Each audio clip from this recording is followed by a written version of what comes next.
في الفيديو ده هشرح لك فيه ليه انت ممكن تكون بتعمل دايت جامد جدا وبتاكل كويس وصحي وكل حاجه وبرضه مش عارف تخس. في ناس كتير قوي لما بتحب تبدا تخس تبدا تاكل خضروات بس، تاكل فراخ، تاكل صدور فراخ بس، وتقلل اكلها جامد جدا عشان تخس، وفي الاخر برضه بتحس ان هي مش عارفه تخس كويس. هشرح لك بالتفصيل في الفيديو ده ليه الموضوع ده بيحصل.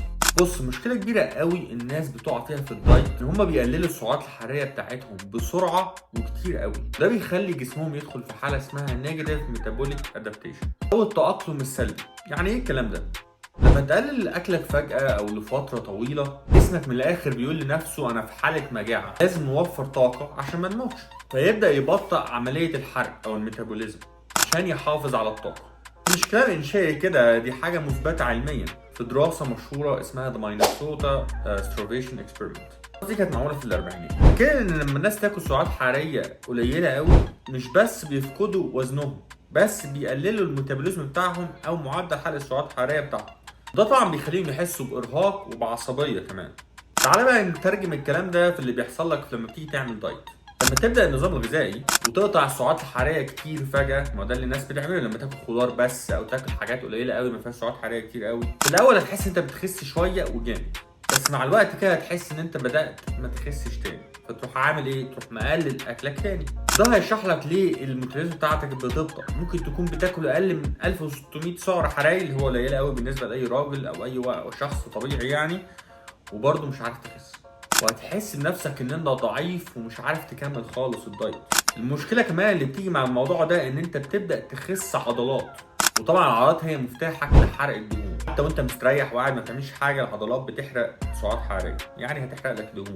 برضه اقول لك على دراسه كانت معموله ومشهوره ان الناس اللي بتحافظ على كتلتها العضليه خلال الدايت بيقدروا يخسوا دهون اكتر من غير ما يقللوا الميتابوليزم بتاعتهم. طب ايه الحل في الكلام ده كله يعني؟ الحل هو ان انت تقلل السعرات الحراريه بتاعتك تدريجيا.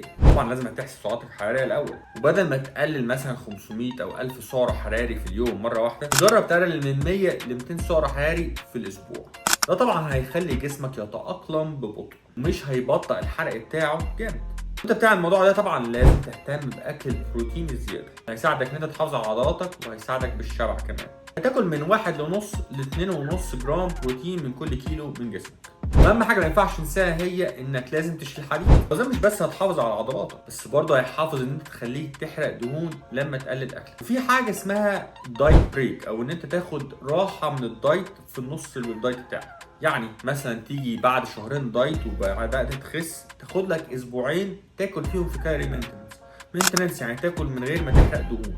يعني مثلا لو انت بتحرق دهون على 2500 سعر حراري، تبدا تاكل 3500 سعر حراري لمده اسبوعين علشان تحافظ على جسمك وتحس ان انت اقوى في خلال الاسبوعين دول من غير ما تزيد دهون. بص، من الاخر كده عشان الخص لك في الاخر، دايما افتكر ان الهدف مش هو انك تخس بسرعه بس، انك توصل لجسم شكل مثالي وكويس من غير ما تخسر عضلاتك. ومجرد ما وصلت الموضوع ده مش خلصت القصه على كده، لا، تقدر كمان تحافظ على الجسم اللي انت وصلت له. كده تكون استفدت شويه من المعلومات البسيطه اللي في الفيديو.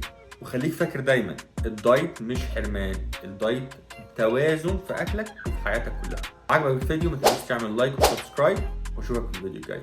سلام.